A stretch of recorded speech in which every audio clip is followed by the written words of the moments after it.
Rate certified 11 years in a row. Alana, the cherry blossoms, they are a timely, fleeting sign that we don't live forever, but they're beautiful while they last. That is so deep, Nick. I was going to say, trying. I mean, it's just a sign of spring, and they're so beautiful. And you don't have to go to Washington, D.C. to see them. We have them right here. This is the Capitol in Salt Lake City, the most gorgeous shot. And you have to soak it in while you can, because as soon as we get winds coming through, it will knock some of those blossoms off the trees.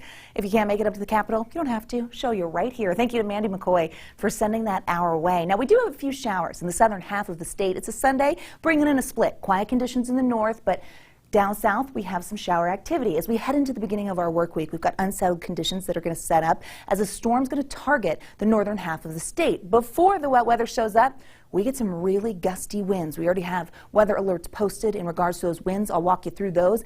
And slightly cooler following this system, so I've got the timeline on those cooler temperatures if you're all about the warmth. I hear you there. It comes back. Live look at Cedar City. We've got gloomy conditions as we look towards the mountains from our Southern Utah University network camera. This is where our cold front that moved through northern Utah yesterday really stalled out. So we get another piece of energy today, and that's what's kicked up the possibility of that wet weather in the southern half of the state. We knew it was coming. We've got some light rain up there in the high country. It's snow. We did see some snow on the Bryan Head camera, so we know that it's out there. Satellite radar kind of shows you that front going to clear the state, but we've got the cloud cover, and the last little bit, the southern mountains look to be the biggest benefactor of that wet weather. As we zoom in and take a closer look, get pinpoint here, it'll show you in around Escalante, down to Kanab, coming over Antimony, Bryce Canyon there, seeing some of that activity filling in. Cedar City sees the dark clouds, and then towards Washington County, we have seen some wet weather, nothing on the cameras, but we know that it could hit the ground there. So just know a bit of an unsettled rest of your Sunday in southern Utah.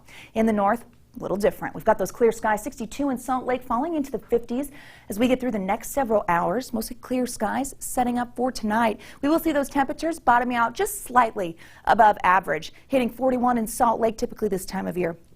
30s, upper 30s at that. Okay, so I told you the winds were coming. They're going to be blowing, and the northern half of the state actually see these wind advisories going into effect. Castle Country, the San Rafael Swell, the Great Salt Lake Mountains and Desert, as well as the high country. And yes, that high wind warning for southwestern Wyoming will be there. This kicks into high gear tomorrow at noon. These are westerly winds. Blowing dust is possible. Power outages could be a thing. And if you're driving on I-15, well, just know crosswind potential could be an issue. Futurecast shows us how we're going to clear those showers into the early morning hours. It's a brief break. There's our next system. It comes rolling in. Valley rain, mountain snow, and that's going to be Monday, late day. And that will hold on into Tuesday, and then eventually we'll watch that moisture clear the area Tuesday and into Wednesday, quiet conditions taking over. Here's a check on what to expect for those temperatures. We know that we're going to see those numbers warm tomorrow and then starting to drop. Those winds are going to be an issue, and we're going to keep our eye on those winds and that wet weather as we get through the next little while. 50s and 60s for those daytime highs, some 70s